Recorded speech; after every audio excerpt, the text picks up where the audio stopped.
Bonjour à toutes et à tous. En fait aujourd'hui, j'ai déjà fait des vidéos sur ma dirt bike et aujourd'hui je vais faire une vidéo.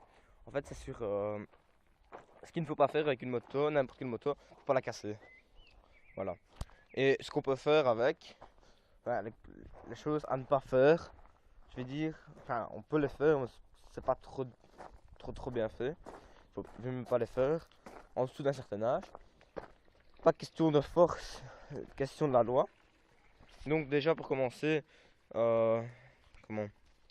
Il y a déjà rouler sur la route, ce qu'on peut pas faire, parce que si vous voyez la police ou quelque chose dans le genre, c'est pas terrible à faire. Il y a ça, et puis comment, il y a déjà ça à ne pas faire. Ça c'est question si vous voulez garder votre moto longtemps ou pas. Parce que le premier policier qui va passer, c'est pour vous directement plus de moto. Il y a ça. Et alors il y a aussi, ici je prends mon ancienne, ma Dirbax, parce que ici j'en ai racheté une nouvelle il y a pas longtemps. J'ai racheté une bêta. Donc faire sans embrayer, ici j'ai changé d'embrayage, c'est pour ça qu'il n'y est pas. Faire sans embrayer, comme vous voyez ici, il n'y a pas la poignée. Il y a ça, on sait faire. Hein.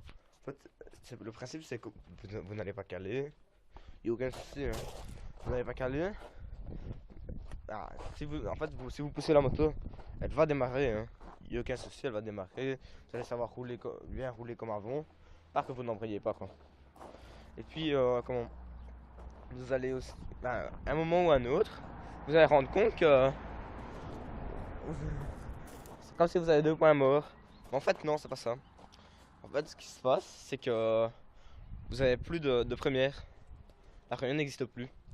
En fait, si vous voulez, ça se passe comme ça dans un moteur. Vous avez vous avez un arc qui tourne et qui vient s'emboîter chaque fois. En fait, vous voyez. Ouais, à force de ne pas embrayer, en fait, le système d'embrayer, c'est que ça vient tout doucement. Donc, le système ne s'use pas quoi. Ça s'use, mais à long terme quoi. Vous faites ça 5 fois, c'est fini, vous êtes plus de première. Hein. Oh, clairement dit. Donc,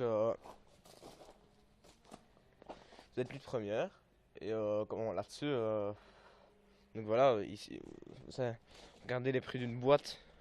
Je sais pas laquelle, je vais pas vous le dire parce que je sais pas laquelle moto vous avez. Mais regardez les prix d'une boîte. C'est malheureux pour prix d'un embrayage quoi. Un embrayage, allez, un embrayage sur une bêta, il faut compter 120, une bêta 525 parce que j'ai changé il y a pas longtemps. Sur celle d'un ami. Il a payé 120 € l'embrayage complet. Allez, et si vous cassez votre poignée, c'est 30 € la poignée. Une boîte de vitesse, c'est 500 € quoi, à la limite. Si pas plus. Ça dépend de la moto. Hein. Donc ça vaut le coup. Et puis voilà. Donc je voulais vous présenter un petit peu. Ici, je me suis un petit peu amusé dans mon jardin. Enfin, dans mes graviers, devant chez moi. Et donc voilà. Et j'ai eu des problèmes à cause de ça, parce que je faisais trop de bruit. Regardez. On voit que j'ai labouré mon jardin. Là, mes graviers. Hein. Et donc voilà. Et ça, c'est sans embrayage. Hein. Donc pour vous dire que ça marche, mais faut pas le faire 5 fois non plus quoi. Bon. Et ben voilà, donc je vais vous laisser. Et si vous avez quelques questions sur une moto, que ce soit réglage moteur, que ce soit.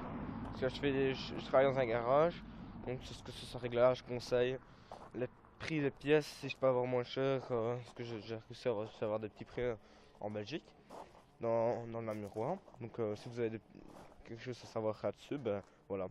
Et puis ben voilà, ben, bonne journée, et voilà. Et ben au revoir.